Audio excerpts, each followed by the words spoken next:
Pregnancy వచ్చేసినప్పుడు నలుపు వచ్చేసిందా? అలానే ఓసీ పిల్స్ ఏసుకున్నాక నలుపొచ్చిందా? డెలివరీ అయినాక నలుపొచ్చిందా? మంగు మచ్చల్లాగా వచ్చేసినప్పుడు మనకి ప్రెగ్నెన్సీ అప్పుడు ఎలాంటి క్రీమ్స్ యూస్ చేయొచ్చు? ఎలాంటివి సేఫ్‌గా ఉంటాయి? అసలు ఎటువంటి క్రీమ్స్ అనేటివి యూజ్ చేసినప్పుడు బేబీకి ఎటువంటివైనా ప్రాబ్లమ్ అవుతుందా? ఇలాంటి అనేక రకమైన ప్రశ్నలు మనకి వచ్చేస్తూ ఉంటాయి. అసలు ఓసీ పిల్స్ ఏసుకున్నప్పుడు మనకి నలుపు ఎందుకొచ్చింది? అసలు పిల్స్‌కి, హార్మోన్స్‌కి, నలుపుకి, మంగు మచ్చలకి ఎటువంటి సంబంధం ఉంది అని చాలామంది ఆలోచిస్తూ ఉంటారు. వీటన్నిటికి వివరించటానికనే ఒక మంచి ఇన్ఫర్మేషనల్ అవేర్‌నెస్ వీడియోతోటి నేను మీ ముందుకొచ్చాను. నేను మీ doctor Raj Kireet, Celestee skin laser and hair clinic, Jubilee Hills, LB Nagar, Kokapet మరియు సన్ సిటీలో chief and founder, senior dermatologist and hair transplant సర్జన్‌గా ప్రాక్టీస్ చేస్తున్నానండి.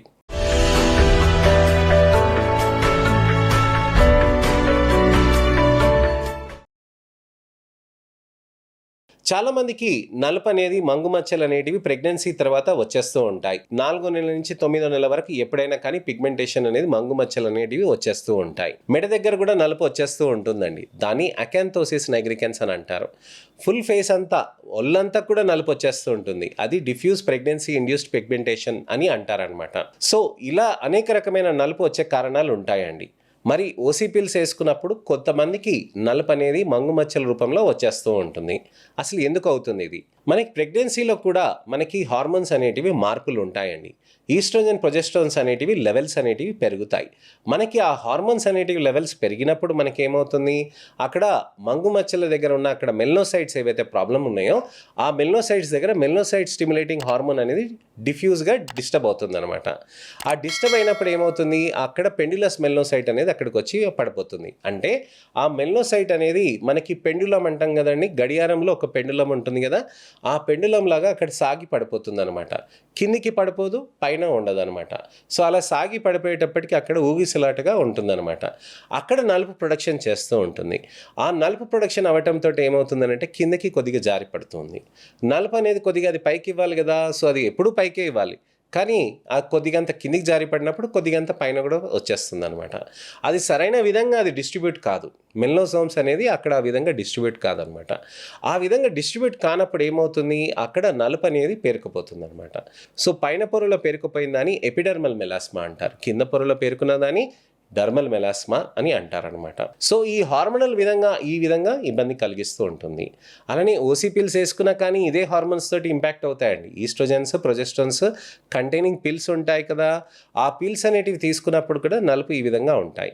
సార్ మరి ప్రెగ్నెన్సీలో ఉన్నప్పుడు నేను ఇలాంటిది వచ్చింది, నేను లేజర్స్ అయితే చేయించుకోలేను కదా, పీల్స్ అంటే భయం కదా, అలాంటప్పుడు ఏం చేయొచ్చు అని అంటాం. మేము ప్రొసీజర్స్ అనేటివి ప్రెగ్నెన్సీలో చేయమండి. ఎందుకనంటే అది చెయ్యొచ్చా లేదా అనేది ఎక్కడ లేదండి. అంటే మనం చేయొచ్చు, అది సేఫే, కానీ మేము అవాయిడ్ చేస్తాం. ఎందుకని అవాయిడ్ చేస్తామనంటే బేబీ హెల్త్ ఇంపార్టెంట్, అలానే మనకి ఎటువంటి విధంగా ఇబ్బంది కాదనమాట. ఎందుకని లేజర్ ఇక్కడ చేస్తే మనకి బట్ట దగ్గర ఇక్కడ మనకి దాటి మనకి భుజం పైన కానీ, ఛాతీ పైన కానీ, పొట్టి పైన కానీ, అలానే కాళ్ళపైన కానీ మనకేమి నలుపులేని తగ్గవు, అక్కడేం ప్రాబ్లమ్స్ అనేటివి రావు. ఎందుకంటే లేజర్ అనేది స్పెసిఫిక్ అండి, ఆ కణాల వరకే వెళ్ళిపోయి తర్వాత ఆగిపోతుంది అనమాట. అంటే చాలా మైక్రోమీటర్ డెప్త్, అంటే చాలా సూక్ష్మంగానే అవి పనిచేస్తాయి, సూక్ష్మంగా వెళ్ళిపోతాయి అన్నమాట. కానీ సేఫ్టీ కోసమని మేము లేజర్ పీల్స్ అనేటివి ప్రెగ్నెన్సీలో మేము చేయము. మరి క్రీమ్స్ అనేటివి ఏది యూస్ చేయొచ్చు? వైటమిన్ సి సీరమ్స్ అనేటివి, ప్లెయిన్ వైటమిన్ సి సీరమ్స్ అనేటివి మీరు యూస్ చేయవచ్చు. ట్యాబ్లెట్స్ ఏమైనా యూస్ చేయవచ్చా? ఏది యూస్ చేయకూడదండి. బత్తాయి, మోసంబి, ఉసిరికాయలు ఇలాంటివన్నీ మీరు తీసుకోవచ్చు. నిమ్మకాయ రసం, కొద్దిగంత తేనెతోటి ఇలాంటివి తీసుకుంటుంటే మీకు పిగ్మెంటేషన్ అనేది కొద్దిగా యాంటీ ఆక్సిడెంట్ ఎఫెక్ట్ అనేది వచ్చి కొద్దిగా కంట్రోల్ అవుతూ ఉంటుంది. పెరగకపోయినా కనీసం అక్కడికి ఆగిపోతూ ఉంటుంది. చాలా తక్కువ మందిలో కరిగిపోతూ ఉంటుంది. సో అట్లీస్ట్ మనం ఆ విధంగా డైట్ అనేది మనం మెయింటైన్ చేయాల్సిన అవసరం ఉంటుందండి. సన్ స్క్రీన్ అనేది పెట్టుకోవచ్చా సార్ ప్రెగ్నెన్సీలో అని అంటారు. సన్ స్క్రీన్ అనేది సేఫ్ అండి, అది మంచిగా పెట్టుకోవచ్చు. ఫేస్ వాష్ ఎలాంటిది యూస్ చేయాలి? మీ చర్మానికి నప్పేది, ఎక్కువ డ్రైనెస్ కాకుండా ఉండేదానికి చర్మానికి అది పెట్టుకుంటే మనకు సరిపోతుంది అనమాట. సో ఈ విధంగా మనం జాగ్రత్తలు అనేది ప్రెగ్నెన్సీలో తీసుకోవచ్చు అనమాట. ఓసీ పిల్స్ తీసుకున్నాక మనము మనకి మంగు మచ్చలు వచ్చాయనంటే ఎటువంటి జాగ్రత్తలు తీసుకోవాలి? ఓసీ పిల్స్ వల్ల మీకు వచ్చిందనంటే ఆ ఓసీ పిల్స్ అనేటి కాంపోజిషన్ మారాలి. మీకు గైనకాలజిస్ట్ కానీ ఎండోక్రైనాలజిస్ట్ కనుక ఆ ట్యాబ్లెట్ ఇస్తే కనుక అది మీరు మార్పించుకోండి. అలానే మార్పించుకున్నాక ఆ తర్వాత ఏంటి, మనకు ఉన్న నలుపుని తగ్గించుకుంటున్నామా, మనకి అది తగ్గిపోయిందా? మనకి అది నలుపు తగ్గిపోయింది అనుకోండి, మంచిది. తగ్గలేదనుకోండి మనం దానికి ట్యాబ్లెట్స్ తీసుకోవాలి. కానీ ఇతరత్ర ఓసీ పిల్స్ మీద ఉన్నప్పుడు ఆ స్పెషల్ టాబ్లెట్స్ అనేటివి మంగు మచ్చలకి మనం ఇవ్వము. సో అది ఆ ఓసీ పిల్స్ అయిపోయినాక ఆ టాబ్లెట్స్ తీసుకోవాలి. దాంతోపాటు మనం లేజర్స్ కూడా చేసుకోవాలి. ఓసీ పిల్స్ కనుక కంపల్సరీగా ఉంటే లేజర్స్ అనేటివి కంటిన్యూ చేయాలి. లేజర్స్ అనేటివి మనం కంటిన్యూగా చేస్తుంటే చర్మంలో నలుపు, ఆ మంగు మచ్చల దగ్గర ఉన్న నలుపు ఏదైతే ఆ పెండ్యులస్ మెలనోసైట్ ఉంది చూడండి, అక్కడ చుట్టుపక్కల ఉన్న నలుపుని మనకు అక్కడ కరిగించడానికని అది హెల్ప్ చేస్తాయి అన్నమాట. సో ఈ విధంగా నలుపుని మనం తగ్గించుకోవడానికని లేజర్స్ ఒక విధంగా మనకి బెనిఫిట్ అవుతాయి. సార్ మరి టాబ్లెట్స్ లేజర్స్ కాంబినేషన్ చేస్తే బెటర్ ఉంటుందా అని అడుగుతారు. టాబ్లెట్ లేజర్స్ కాంబినేషనే మెయిన్ స్టే అండి. కానీ ఓసీ పిల్స్ మీద ఉన్నప్పుడు మీకు టాబ్లెట్స్ ఇవ్వలేం కాబట్టి మనము లేజర్స్ అనేటివి చేస్తామన్నమాట. సార్ మీరు అన్నిసార్లు లేజర్స్ చెప్తారు, పీల్స్ చెప్తారు, ఎందుకని అని అడుగుతూ ఉంటారు. మొన్న నా క్లయింట్ వచ్చి అదే అడిగారనమాట. సార్ నేను వచ్చినప్పుడల్లా మీరు లేజర్స్ పీల్స్ అని చెప్తారు, ఎందుకని? నేను చూపించాను అనమాట ఎంతమంది పేషెంట్స్కి ఏ విధంగా బెనిఫిట్స్ అయ్యాయి అని చెప్పి. నల్ల మచ్చలతోటి చాలామంది సంవత్సరాల పాటు, దశాబ్దాల పాటు ట్రీట్మెంట్ తీసుకోకుండా, తెలియకుండా, అసలు దీనికి ట్రీట్మెంట్ ఉంటుందని కూడా నాకు తెలియదు సార్, చాలామంది చెప్పారు నాకు అసలుకి ట్రీట్మెంట్ అనేది అసలు లేదు, మళ్ళీ వచ్చేస్తాయి అని చెప్పి. నేను ట్రీట్మెంట్ తీసుకున్నాను సార్, ఇప్పుడు తగ్గించుకున్నాను, కానీ ఇలా అయినా నేను మెయింటైన్ చేసుకుంటా.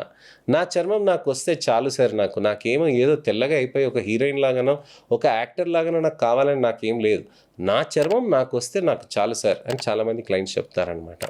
సో మేము చేసే ప్రయత్నం అదే. లేజర్ చేస్తే, పీల్ చేస్తే మీరు తెల్లగా అయిపోతారని కాదండి.